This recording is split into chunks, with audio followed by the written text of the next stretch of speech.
Hello, this is Astro Breeze looking at transits for the week of July 17th, 2023. So, biggest thing this week is the nodes have changed positions. They've gone from being in the north node from being in Taurus and the south node from being in Scorpio. They were fixed signs. The nodes move backwards. And now you can see that the north node is in Aries and the south node is in Libra. Big thing about this is changing the north node is where we want to aspire to. That's more on the material levels, where on the material plane, things that we're moving toward. The south node is where we're coming from. It's also the release point. So this aspect is in place. The moon changes the nodal position every 18 months. And this will also change the eclipse position because the eclipse occurs at the nodal points. We'll have one more eclipse in Taurus, will be the last one for a while because it takes the nodes about 18 years to move all the way around. So think back your life, what was going on 18, 19 years ago, and it will get an idea of what is going to be happening now with you. But so look and see where Aries and Libra are in your chart. And remember, they move backwards from the degrees. It'll be starting at 29, 28, 27, 26, 25, going backward through that cardinal sign. So going into that cardinal sign, it's the south node is like it's kind of like the crap of that sign. So we've gone from the crap of Scorpio, that depth, that emotional wrenching and purging and ugly side of things, and really looking at stuff. But did you take action? If not, you have this time now to do that, because the south node is going to represent that passive aggressive Libra stuff. It's that energy of trying to placate or people please. And you the biggest thing I think for all of us that in this is to really learn. It's like, instead of saying, don't say yes when you really mean no. Find a way to speak. You can always change your mind, but you can always say, like, right now this is how I'm feeling. And you don't got to be a jerk about it. You can just say, look, I really don't feel like that because this, that, and the other. And then sometimes once you vented it, you can lighten it, and you can say, well, now how this is, I'm willing to work to compromise, whatever. Or just honor the no, I really don't want to do that. um I just don't. And it's nothing against you, it's me. And that's just where I'm at. And that's, you don't even have to apologize, because it's, I mean, you maybe, but I mean, you don't feel like you have to justify it, is what I'm saying. You don't have to justify it, but you can explain. It's like, look, I just don't feel like doing this. This is not working. However it is. Um, doesn't mean that you can't suck it up and do some things sometimes, but this is where we overdo that, where we just always say, yes, okay, I'll do it. And then you just hate yourself and you hate the situation and you just can't wait to get done and everything. It's not the best way. And then you end up, creating the consequences because of that. You took it on out of guilt instead of wanting to. So it's better to stand in your truth, in your power. And that's what's going to be happening. The Aries side of it is going to stand in that truth, stand in that power, make that bold move, take that pioneering, that inspiration to, like, look, I got to do this because this is like hitting me now. I can do that. It's not the time of being in the fixed situation that it was before. Stay the course. That's what it was in the last nodal position, the last year and a half.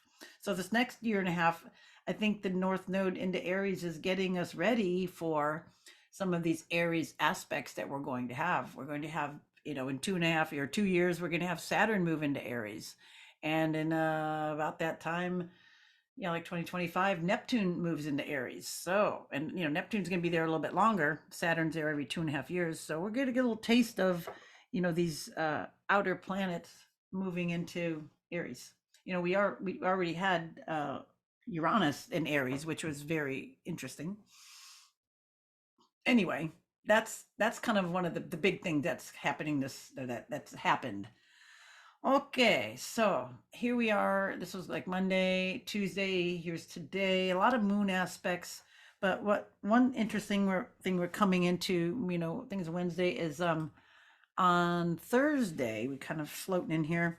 We have the Sun trining Neptune. So we have the Sun trine Neptune.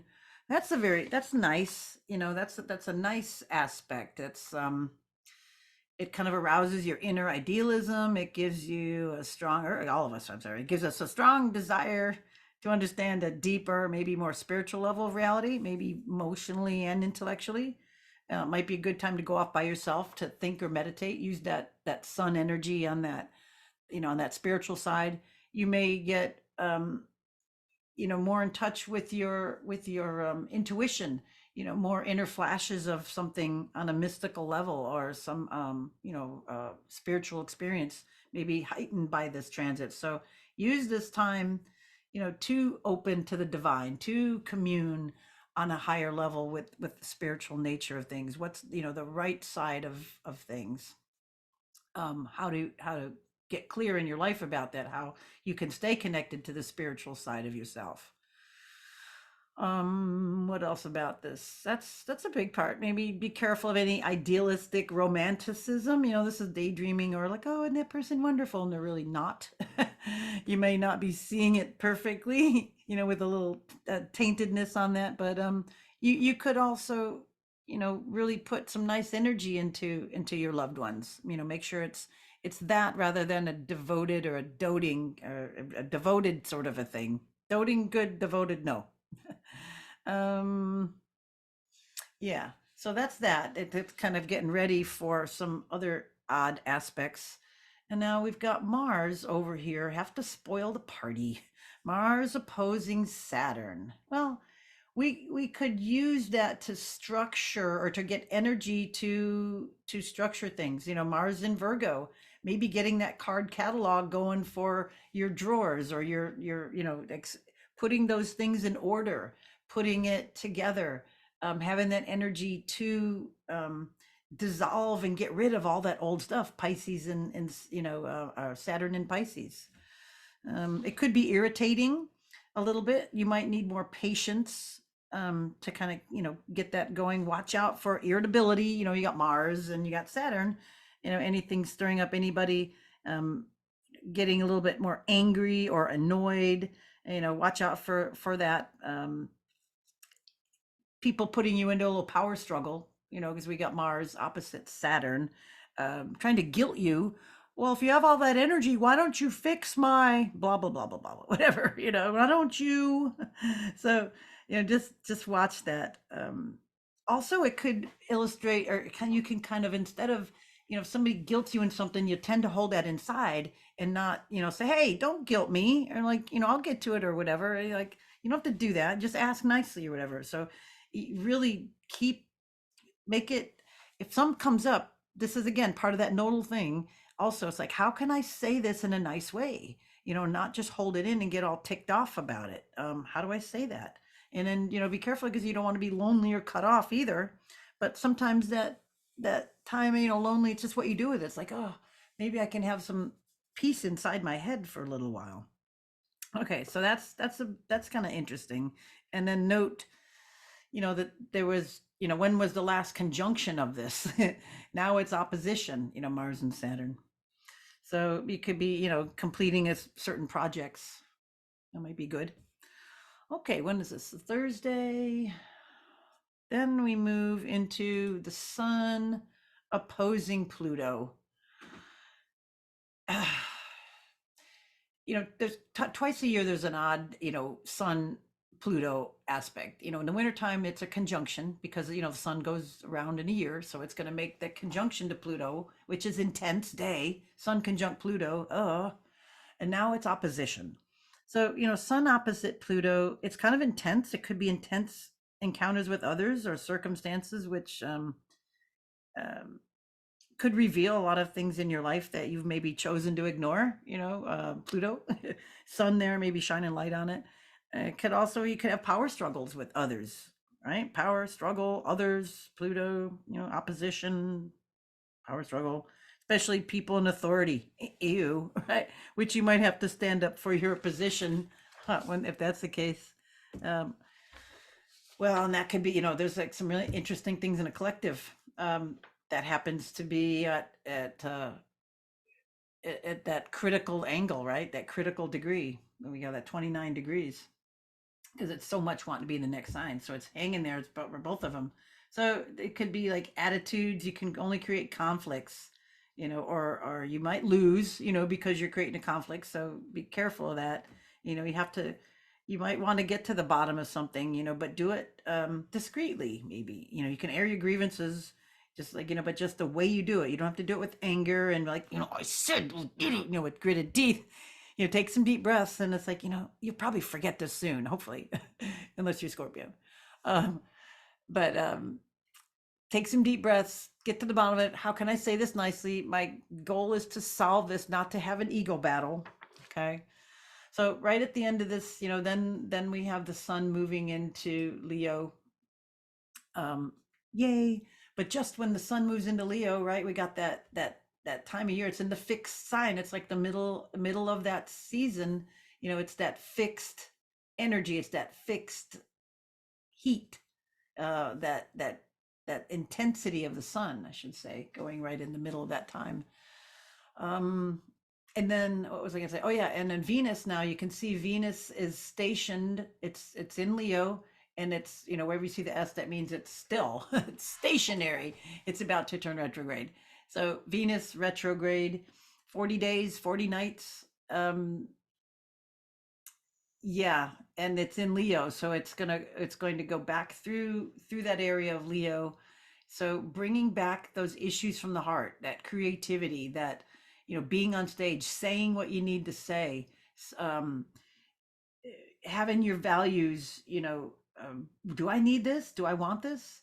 But then again, on another note, when Venus is in retrograde, it is not the time to go buy a house, to go buy a car, to make a big purchase, because you probably won't like it, or it'll change by the time it's direct. So if you can wait the 40 days, I mean, if things are in motion, they're in motion. But if you can at least tend to stave that off for a little while, that would be good. Because again, you might change, you get fickle because it's in the re-examining part of that sign. Okay, that is there. And then coming, let's see, we have a Mercury square. There we go. Because the Mercury and Leo fixed sign squaring over to Uranus. You, it could be day, this is like Sunday coming into Monday. It could be a lot of confusion. Maybe your communications are misunderstood. Maybe they're not even delivered. Maybe you got to be careful to formulate very precisely everything you say to others, because if there's any possibility of misunderstanding, it will probably happen. This is like a Murphy's law. If it's going to be confusing mentally, or if I'm going to try to get this across, it's not going to be happening. It's not a good thing. um yeah, Mercury square Uranus. Let's see if we can do it this way. Mercury, here we go. Wait, so come on. No, it's not gonna do it when I'm in that mode. Anyway, surprise communications. Maybe getting a sudden insight, or having you have got to work longer through something. You get, maybe you start working on something, that square Mercury, that fixed thing, and then you get the sudden insight. Then you get it cleared up.